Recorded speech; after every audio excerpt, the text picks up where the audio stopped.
So আশা করছি তোমাদের DSC 10 খুব ভালো পরীক্ষা হয়েছে। আমি যা দেখলাম সবকটা 15 মার্কসের প্রশ্ন বলতে হুবহু কমন পড়ে গেছে এবং কিছু 5 মার্কসের প্রশ্ন কমন পড়েছে।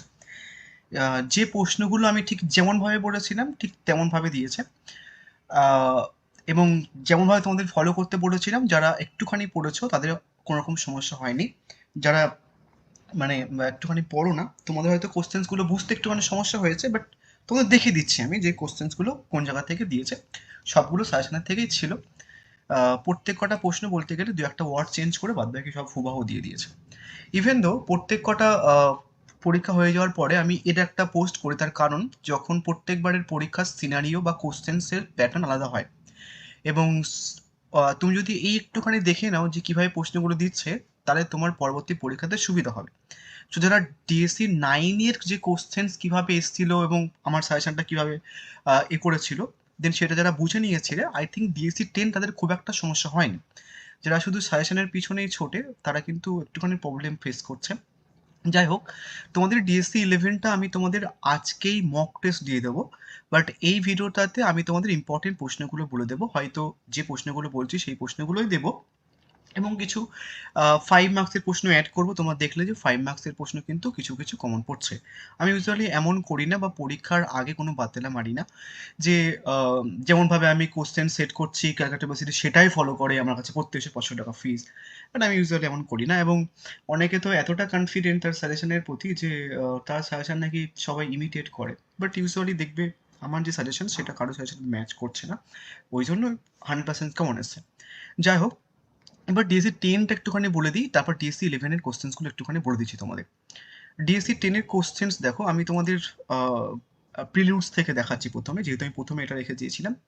প্রিলিউডসে দেখো তোমাদের যে প্রশ্নটা দিয়েছে প্রিলিউডস থেকে কি দিয়েছিল, প্রিলিউডস থেকে দিয়েছে কোথায় কোথায় কোথায়, হ্যাঁ, consider T S Eliot's Preludes as a depiction of modern metropolitan existence. দেখো হুবহু প্রশ্ন common. Comment on the Eliot's depiction of metropolitan life in Preludes. এটা কমন হয়ে গেল। নেক্সট এবার আসি হচ্ছে কি তোমার পোরফিরাস লাভার থেকে। দেখো পোরফিরাস লাভার থেকে ড্রামাটিক মোরলগ দিয়েছিল। দেখাচ্ছি প্রশ্ন। পোরফিরাস লাভার থেকে সেকেন্ড প্রশ্ন একদম পুরো ড্রামাটিক মোরলগ, তাহলে দুটো হুবহু কমন। নেক্সট এবার দেখাচ্ছি, তারপর হচ্ছে কি যে আমি দেখাচ্ছি যেগুলো ডিরেক্টলি কমন পড়েছেন সেগুলো দেখাচ্ছি, তাহলে দুটো হুবহু কমন পড়েছে।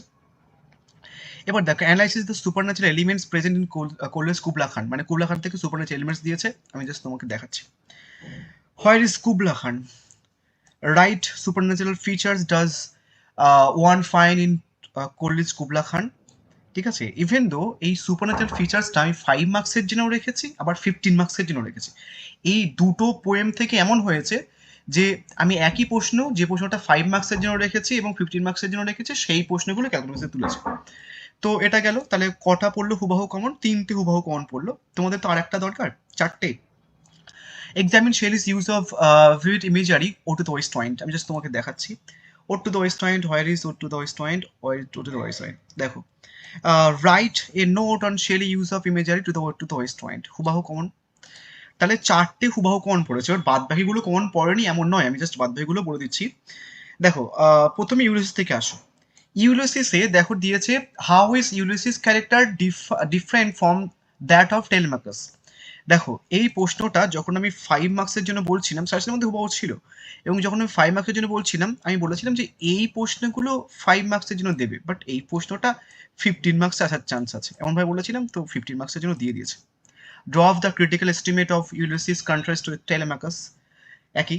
এবার আমার এই আমাদের তোমাদের আজকের প্রশ্নটা আমার খুব ভালো লাগে। ইউজুয়ালি ক্যালকাটা ইউনিভার্সিটি যে উদ্ভট উদ্ভট প্রশ্নগুলো করে, বাট আজকের প্রশ্নটা খুব ভালো লেগেছে। অনেকে যারা বাতেলে মানে তাদের একটুখানি আর মানে যাই হোক, তারা এখনো বলবে যে ওই দেখো এবারেও 100% কেমন। এবার ইউজুয়ালি ক্যালকাটা ইউনিভার্সিটির স্টুডেন্টরা কিছু কোশ্চেন্স করে না যে বলেছিলিস তো এগুলো এগুলো হবে আদৌ এসছে কি, এরকম কোশ্চেন্স করে না, তাহলে আর অত বাতালা কেউ মারে না। ইউজুয়ালি আমি ওরকম অ্যাভয়েড করে যাই, ক্যালকাটা ইউনিভার্সিটিকে বিশ্বাস নেই, বেশি কথা বলে কি করবো, তাই না? এবার দেখো বাকি কাঠগ্রাস থেকে আর টিলডামে থেকে বলছি।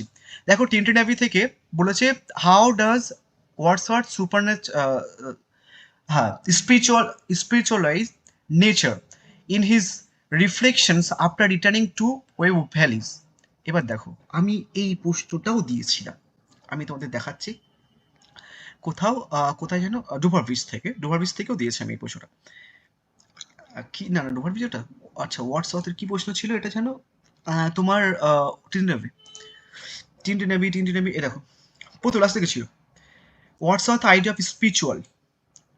এই প্রশ্নটাও 5 মার্কসের জন্য দিয়েছিলাম আর 15 মার্কসের জন্য দিয়েছিলাম।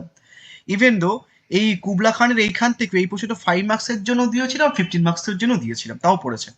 এবার দেখো নর্মালি 5 মার্কসের কিছু প্রশ্ন যেমন অ্যাবিসিনিয়ান মেট দিয়েছিলাম সেটা পড়েছে। অ্যাবিসিনিয়ান মেট কোথায়, অ্যাবিসিনিয়ান মেট এটাও পড়েছে, দেখো অ্যাবিসিনিয়ান মেট কোথায় কোথায় অ্যাবিসিনিয়ান মেট পড়েছে।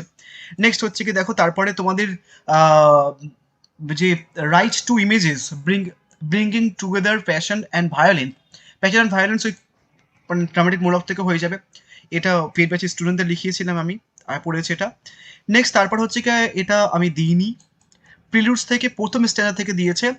এবং তারপর হচ্ছে কি যে ফিলিপ লার্কিনের যে কার্ড গ্রাস সেখান থেকে হচ্ছে কি যে একটা কালার হোয়াইটনেসের যে কন্টেক্সট ওটা দিয়ে দিয়েছে।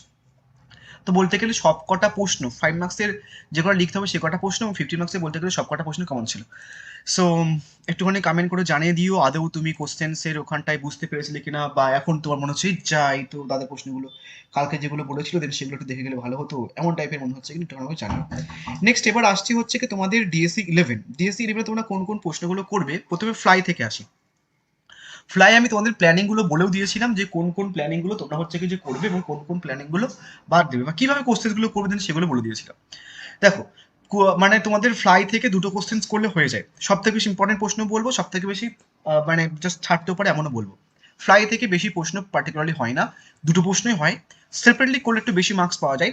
এই দুটো প্রশ্ন যে প্রশ্ন দুটো রয়েছে এখান থেকে তোমরা হুবহু একটা প্রশ্ন কমন পেয়ে যাবে, আর এখান থেকে একটা পাবে।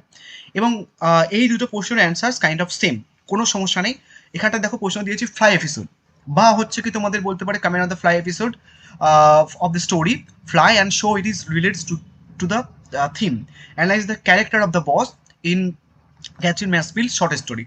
পার্টিকুলারলি এই প্রশ্নটা করে গেলেও তোমার কিন্তু হয়ে যাবে, একটা 15 মার্কস করে যাবে, এটা দিয়েও কিন্তু হয়ে যাবে। এবং এই একের দাগেরটা করে নিলে এটাও কিন্তু হয়ে যায়। সেপারেট তোমাকে আর একটা প্রশ্ন করলে একটুখানি ভালো হয়, আদারওয়াইজ একটা করলে ইনফ হয়ে গেল এখান থেকে। নেক্সট আসছে হচ্ছে কি তোমার লাগুন থেকে। লাগুন থেকে তুমি একটাই করতে পারো, এই দুটো প্রশ্নের অ্যান্সার পুরো সেম, যারা গল্পটা পড়েছো বুঝতে পারবে যে কেন সেম বলছি।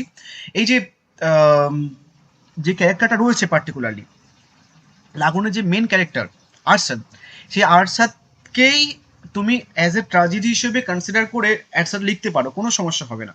বাট তাও দুটো করলে হয়ে যাবে, মানে পার্টিকুলারলি হচ্ছে কি তুমি এই 3 দাগের প্রশ্নটা তুমি হচ্ছে কি বেশি অ্যাপ্রোপ্রিয়েট এখানটায় হয়ে যায়, তবে যখন মক টেস্ট দেবো তখন এখান থেকে একটা দেবো আর এই দুটো কম্বাইন একটা দিয়ে দেবো।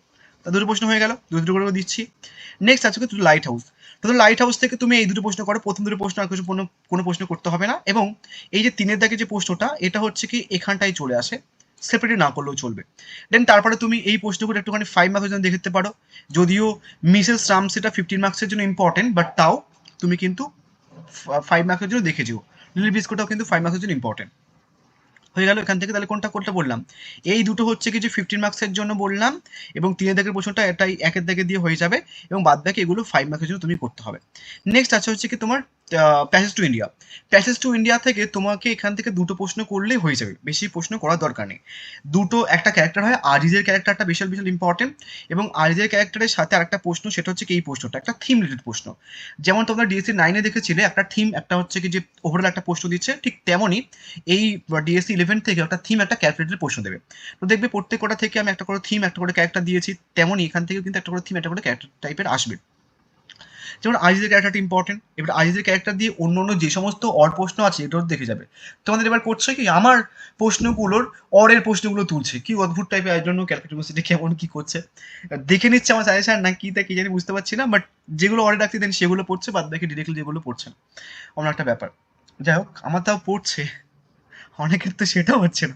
এনিওয়েজ নেক্সট হচ্ছে কি এই প্রশ্নটা করবে, এই দুটো প্রশ্ন করলে এখান থেকে এনাফ, এই মালাবার কেপসটা সেপারেটলি করতে হবে না, এখান থেকে এটা দিয়ে হয়ে যাবে, সেপারেটলি করার দরকার নেই। বাদ বাকি প্রশ্নগুলো 5 মার্কের জন্য করবে, মানে এই প্রশ্নটা এটাও হচ্ছে কি তোমার এই এটা দিয়ে হয়ে যাবে। আমি যখন মক টেস্ট পোস্ট করবো তখন এই দুটো প্রশ্ন কিন্তু এখানে দিয়ে দেবো, সেপারেটলি করার দরকার নেই এখান থেকে। 5 মার্কসের জন্য আমি তোমাদের কিছু কিছু 5 মার্কস দিয়ে দেবো, হয়ে যাবে। সো যাই হোক আমি মক টেস্ট পোস্ট করছি সন্ধ্যেবেলার আগে, একটুখানি কমেন্ট করে জানিও কেমন হয়েছে পরীক্ষা, আদৌ কতটা কমন ছিল, তুমি আদৌ বুঝতে পেরেছো কিনা। So thank you so much.